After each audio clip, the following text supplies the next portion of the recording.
안녕하세요. 반갑습니다. 오늘은 2024년 8월 24일 토요일 오전 시간입니다.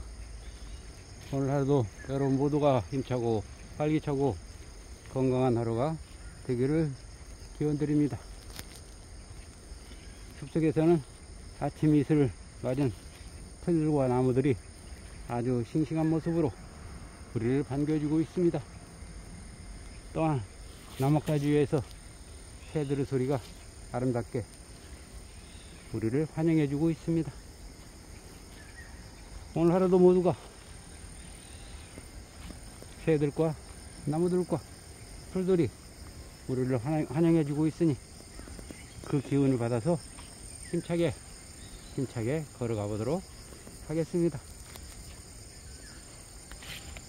우리는 일상생활을 살아가면서 어떠한 믿지 못할 일이 일어난다거나 도저히 일어날 수 없는 일이 일어났다고 했을 때, 와, 저건 바로 기적이야. 어떻게 저 같은 기적이 일어날 수 있을까? 라고 이야기를 합니다. 그러나 기적은 그냥 일어나는 것이 아닙니다. 그 기적이 일어날수록 꾸준히 뭔가를 해왔기 때문에 그런 기적이 우리 눈앞에 펼쳐지게 되는 것입니다. 우리나라 남해안에 바닷물이 갈라지는 것을 매년 볼 수 있을 것입니다. 모세의 기적이라고 하기도 하고 합니다. 그 기적은 저절로 있는데 그렇게 바닷물이 갈라지지 않습니다. 지구와 태양의 중력에 의해서 그런 현상이 발생하게 되는 것입니다. 어떠한 뭔가 행위가 이루어질 때 기적도 일어나게 되는 것입니다. 가만히 앉아 있는데 기적 같은 일이 우리 눈앞에 벌어지지 않습니다. 심지어 내가 복권을 사지도 않았는데 내가 복권에 당첨되는 일, 그러한 기적이 일어나지 않습니다. 복권을 사는 행위를 했기 때문에 내가 당첨될 수 있는 그런 기적도 일어날 수 있게 되는 것입니다. 그래서 기적이 일어날 수 있도록 뭔가를 행하는 사람에게서 이루어진다고 했습니다. 이 세상에 어떠한 것도 행위를 하지 않고서는 일어나지 않습니다.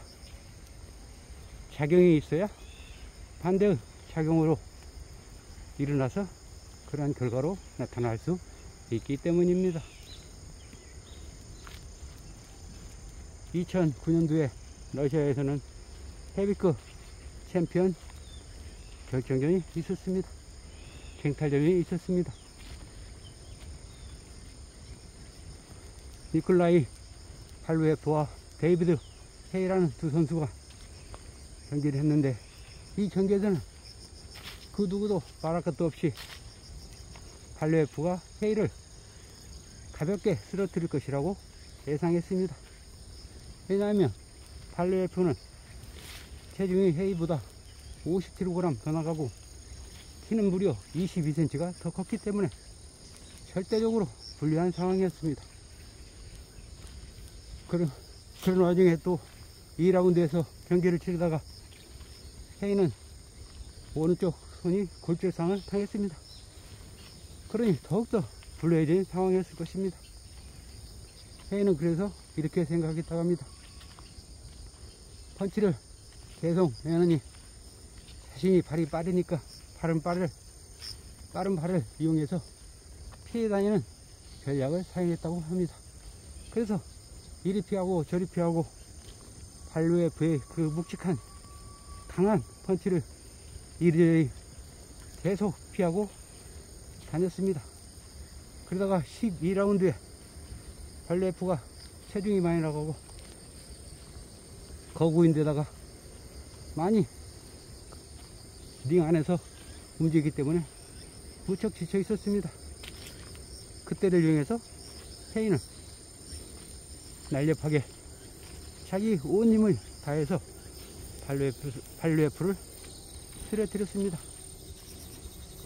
만약 발레프가 정면 승부를 하겠다고 끝까지 자기 빠른 발만 믿고 주먹을 계속 내뻗었다면 분명히 얼마 가지 않아서 졌을 것입니다.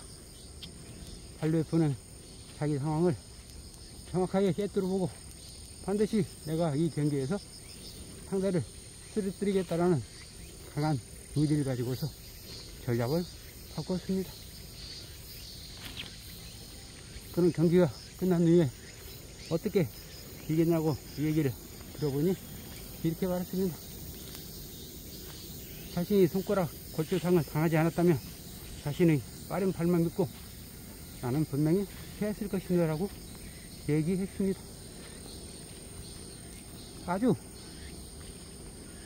자기 능력이 뛰어나다고 믿었다면 분명히 헤이는 발류에프에게 초반전에 완전히 무참히 졌을 것입니다. 그럼에도 불구하고 헤이는 발류에프를 이리저리 피해 다니면서 아주 영리한 전략을 사용함으로써 그 거구를 쓰러뜨리던 것입니다. 아주 형편없는 자기 주먹이 자기 왜소한 체격이 발레프를 쓰러뜨리라고는 생각도 못했을 것입니다. 부상을 당했기 때문입니다. 그럼에도 불구하고 그는 아주 훌륭한 일을 해냈습니다. 사람들은 모두 기적이라고 했을 것입니다. 그 기적이 바로 내가 행하지 않으면 절대 일어나지 않는 것입니다. 우리도 헤이가 발레프처럼 그 거구를 쓰랬던 것처럼 우리가 살아가면서 닥쳐오는 그 문제들을 어떻게 하면 지혜롭게, 어떻게 하면 그렇게 힘을 많이 들이지 않고 헤쳐나갈 수 있는지를 항상 연구해야 합니다. 아무 생각 없이, 아무런 전략도 없이, 아무런 방향이나 목표 의식도 없이 그냥 마구 달려가기만 하면 안 됩니다. 반드시 면밀하게 현 상황을 꿰뚫어 보고 자신이 어디에 서 있는지 또는 어디로 가고 있는지를 명확하게 판단해서 행동해야 할 것입니다. 기적은 그냥 일어나는 것이 아닙니다. 서두에 얘기했듯이 뭔가를 끊임없이 행하고 있어야 합니다. 그래야 내가 행하고 있는 일이 어떤 일들과 연계되어서 그게 바로 일어날 수 없는 상황임에도 불구하고 나에게 다가오는 것입니다. 그러니 끊임없이 뭔가를 행해야 합니다. 행동해야 합니다. 실천해야 합니다. 실천하지 않고서는 어떤 것도 이루어질 수 없기 때문입니다. 기적은 기적이 아닙니다. 기적 뒤에는 엄청난 노력과 에너지가 쓰여 있다는 것을 생각해야 합니다. 한 번에 모든 것은 이루어지지 않습니다. 천천히 점진적으로 일어나게 되는 것입니다. 자, 여러분, 오늘 하루도 모두가 그런 마음으로 나도 기적을 일으킬 수 있다는 그런 자신감과 확신을 가지고 한번 시작해 봅시다. 다들 할 수 있습니다. 뛰어난 능력을 가지고 있습니다. 자, 다들 준비 되셨죠? 항상 함께 동행해 드리겠습니다. 출발하겠습니다. 스타트 now. Do it right now.